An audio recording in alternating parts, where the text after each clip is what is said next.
Hello, Sarah. How long have you been going to the church? I went to the church in September, October 2000. I just went, to be honest, because I'd got nothing else to do that weekend, and I haven't looked back since.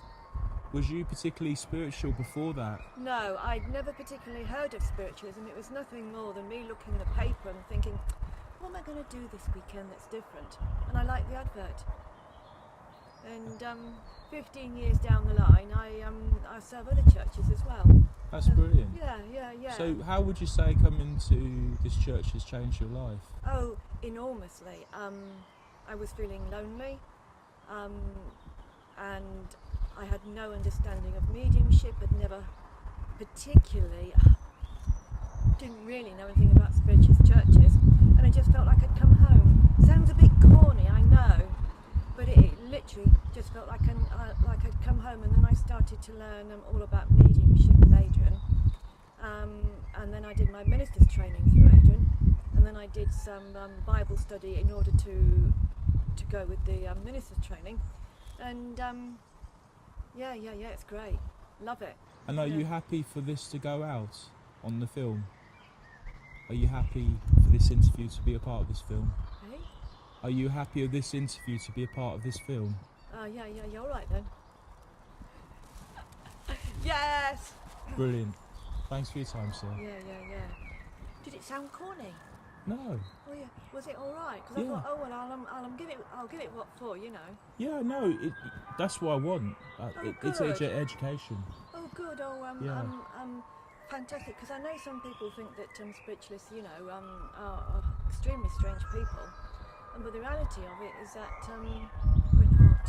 You know. No. Well, that's what I want to change. I want to make things very clear to people. Yeah. That it's just like any other church. Yeah, I love you. All right then, Chris. See you then. Thanks for your time. Yeah, all right.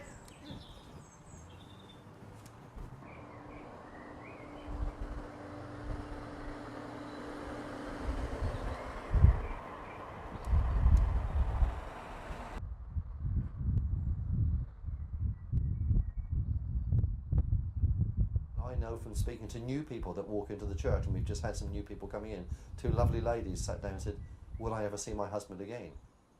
Yes, you will. But will I miss him? When I get up there, does that mean he's gone back? I said, no, he won't take the number 9 bus back. He's still up there. He's waiting for you. But maybe all religions may not teach that. But that's the fact.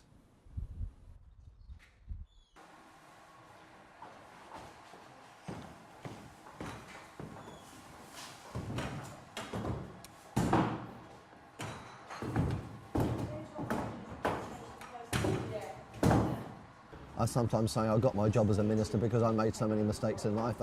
I could relate to other people, and I think I've made tons of mistakes in my life, and I've tried to do the best at the right time. Got it wrong sometimes, got it right sometimes.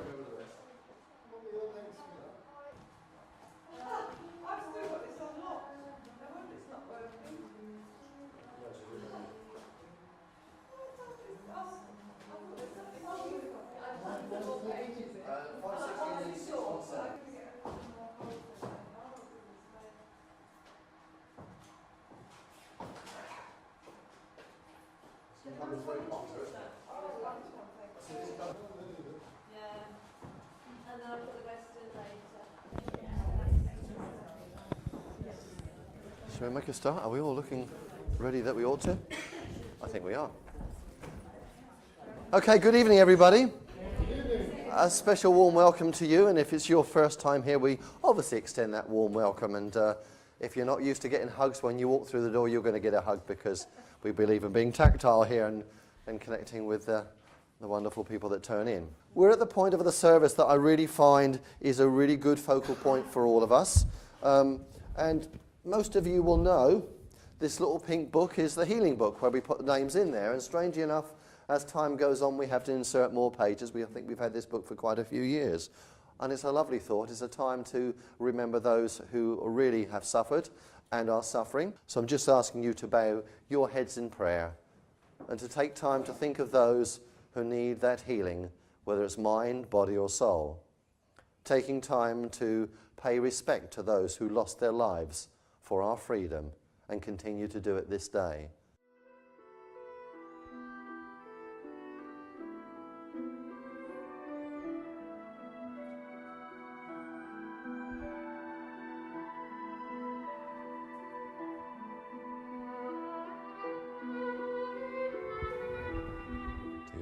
ask you to hear our prayers of healing, and please give the healing according to the need. Amen. What's your childhood earliest memories? Are we talking of just a memory, or are we linking it to a spiritual aspect? Are you relating to the spiritual development or the awareness of that? Is that where you're going? I am. Yeah, okay. I suppose as maybe some young children were afraid of the dark, I being one of those, I sent my thoughts up and said, in my mind, dear Lord, I'm frightened, and I held my hand up, and the strangest thing was that someone held my hand. Now, for any child to have that in the middle of the dark would have frightened most people, and I think it would have probably have frightened me, but it just felt natural and normal, and I thought, maybe I'm imagining this. Maybe if I let my hand go loose, my hand will just fall down because I'm the one who put my hand up. But it was held, and it was a loving hold. It wasn't spooky, it was just comforting, I suppose. How do I say this? I was fully believing that I could actually levitate off the ground. I thought it was quite a natural thing. And I took a very scientific approach to this because I thought, this is most strange to do it with the power of thought, that I could do it. And it wasn't until I tried to show my mother once going through the lounge that she screamed at me, and I never tried to show her anything like that. In fact, I never tried to do that again after that.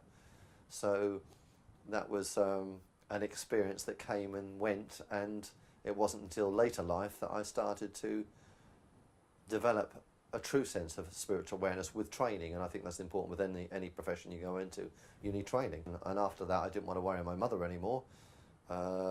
She often would see members of her family sometimes come to her, which spooked her, if that's the term to use, and because she didn't know how to handle it, she closed the door mentally, I suppose, and went away. But there's many things she was quite intuitive about, a very sensitive lady, and I suppose sometimes sons and mothers can be quite close, and we were on the same wavelength. There's no two ways about it. She's passed on quite a few years now.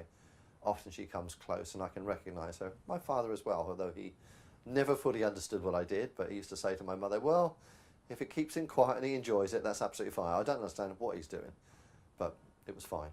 In love. And dear Father, it is so much a privilege to have understanding of these spiritual truths. Dear Father, we ask that you be with each one of us, so that we may feel your presence, feel that healing power, feel that love within our hearts.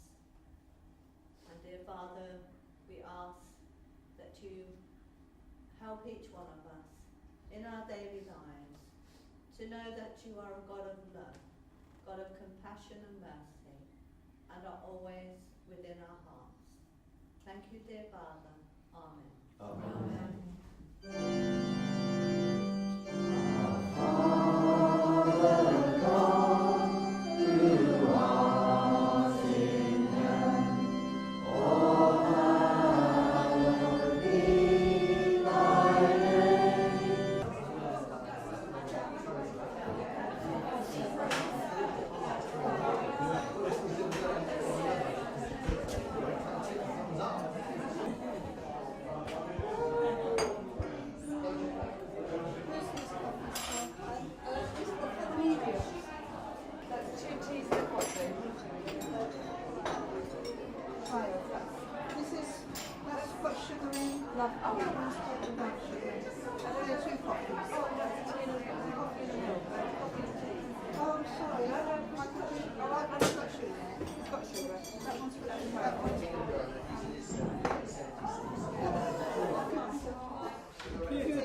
That's fantastic.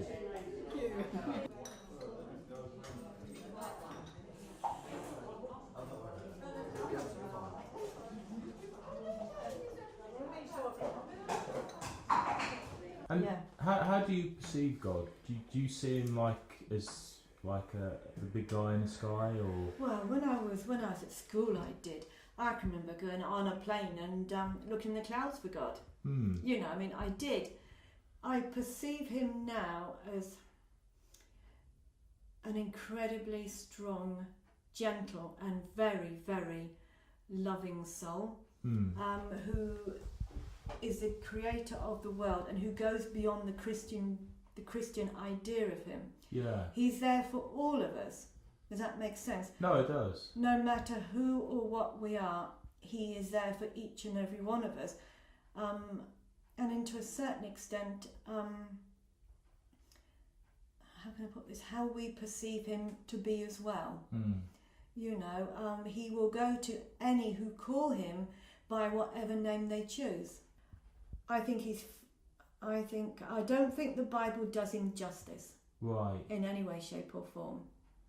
Well, I don't think he's controlling or anything like that. So you mean in ascribing his character? Well, if you look at bits and pieces, you might kind of think, cool, you know, especially I can remember reading the Judges and thinking, blimey, you know, what's some going on here kind of thing. But I think his love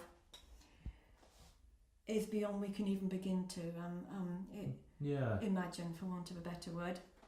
It's a very difficult subject, isn't it, religion? It is, without sounding like you're being corny and preaching and all of that. But I sincerely believe. But even like asking questions, I remember as a kid asking a teacher about God and like, where did he come from? How did he start? You know, is there? Oh, I've just asked that. Yeah. Oh wow, yeah. And I got kind of told off because it was like perceived as a very rude kind of question, and I never really kind of, you know, I still think about it, like, how did God start? If there was no universe, where was he before? Yeah. Now, funny enough, I've just been posing that same kind of thing myself. Right. And I don't think it's a wrong question, and I don't think it's an impertinent question, but I think it's a really deep question. At the beginning of Genesis, like when God creates heaven and earth and like the universe and the angels, to me I always thought that was like, you know, at the beginning, if he was like on his own, and like, he must have been really lonely in a way. I mean, I kind of sounds a bit... I've thought about all of these things myself, kind of like, you know, well, I can't imagine God would create us because he was lonely, you know, so I've thought about all this, but I must say with regards to Genesis, I'm not 100% sure it was like that, but I'm happy to accept it. I'm happy to accept that in the Bible. Yeah. Does that make sense? But I'm not convinced myself. Yeah. But I don't pose to be a scientist and stuff like that. No, but I was just thinking, you know, it sounds a bit mad. If I was in his position, you'd like somebody to talk to, or somebody to watch over in the nicest way and care for. Yeah. That's it, and you know, I don't know. I think why else would you create if it's not out of love and the experience to share? Absolutely, but could out of that love also comes a certain amount of evolution. So that may be I've just been thinking. Well, I'm trying to put it because I don't want it to sound freaky and unusual, but I think like dinosaurs might have had souls. Oh, Chris, only you could ask that. Well, if they were beings, then well, they had awareness. Yeah. You know, then there must have been something to them that was beyond and just you know, I think eating and fighting. Yeah, there must have been a plan for them because the dinosaurs, they lived for like millions of years, like hundreds of millions of years. Yeah. You know, where we've just been here really in a speck of time, really. Yeah, that's true. But I never thought, I'm just going to put this down and grab that last item over there. I never thought about did dinosaurs had a soul or have a soul. Yeah. And I must say, only you could think of that. Oh, it makes you wonder. Though. Yeah. Brilliant question. Yeah. Fantastic. I just kind of think, you know, I kind of imagine, like, you know, when you get kids and they get like these kind of toy sets, these plastic mould dinosaurs. Yeah. I just think it must be like kind of cool say, you know, if you're God, you could kind of look down on the earth plane and kind of back then and kind of see the dinosaurs as this brilliant forms of life, and you know. Oh yeah, because they weren't all like T-Rexes. Not that No. I know. Dinosaurs never been one of my favourite subjects, if I have to say. But they weren't all kind of like. Oh no, some of the vegetarians. I mean, if you look at the Diplosaurus, they're fantastic creatures. You know, these elegant, long-necked, you know, very peaceful, passive, you know, dinosaurs. Yeah. You know, I think it must have been quite amazing to look down and to view these creatures. Absolutely, when you put it like that. Yeah. Right then, what next? Sitting up nice and straight, no crossed arms, no crossed legs. Big smiles. Some lovely work to do. Let's see what we can do.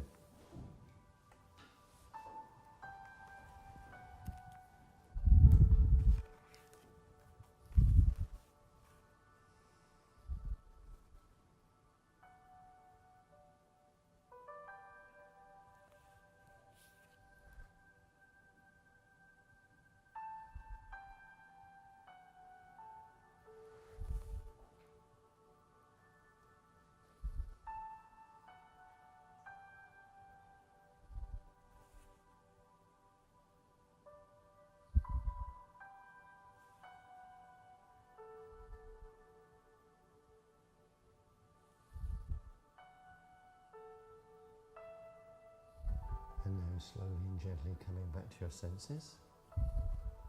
And when you're ready, open your eyes for me, please. Thank you for sending your healing out. Makes a big difference to the people that are receiving it.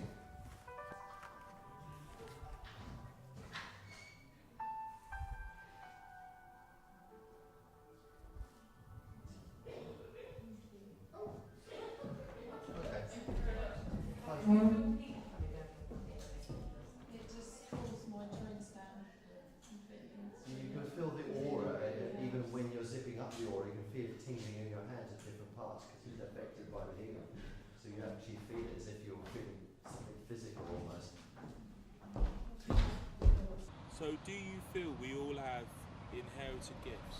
We all have inherited spiritual gifts that's within all of us, everyone. And out of love or fear, we choose to use them. So it's really up to us. So it doesn't matter what life throws at us. It really matters how we react to it, how we react to ourselves, how we react to others. And I'm not saying we should be a doormat.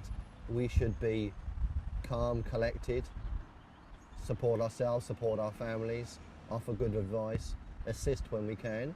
And that's what our divine beings would want, whether you call him God or Krishna or whoever you call him.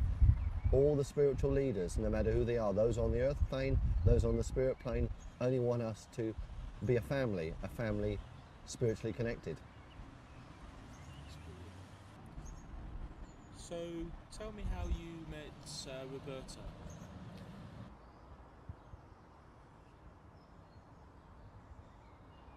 In some ways, I used to get quite envious travelling home late at night. I would see a lounge light on in someone's house as I drove by, thinking how nice it would be to come home to someone. And I thought, I think I would like to have that one day. I stood on my balcony one night and I set this personal plea up, a bit like an affirmation. I said, "Dear Lord, I want someone in my life because I don't like coming home on my own. It's been too many years like this." So I said, right, this is what I want, and I described what I'd like. Physically what I'd like with a person, what she'd look like, what her height was, even to describe what her height would be. If she wore heels, she'd be just fractionally taller than me, which is a strange request, but I'd sort of almost done my photo fit picture. But I said, someone, if they come into my life, they've got to accept this. So I need someone who wants to walk a spiritual pathway, or wants to discover the pathway, or share the one with me. It was all of those sort of things together.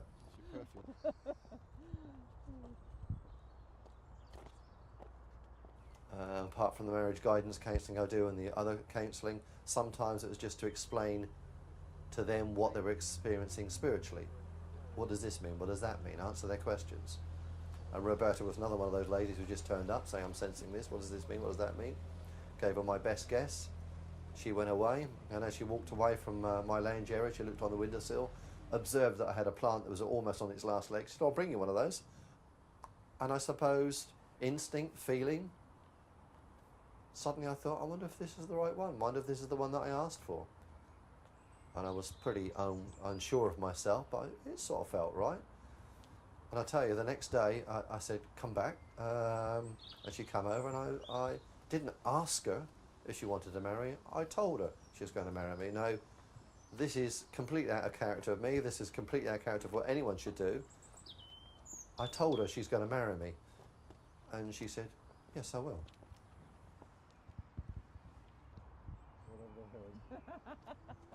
And it's been a real treat to have someone with you who accepts everything you do, which is probably a little bit selfish in some ways. People need support, love and guidance, and she's been by my side ever since.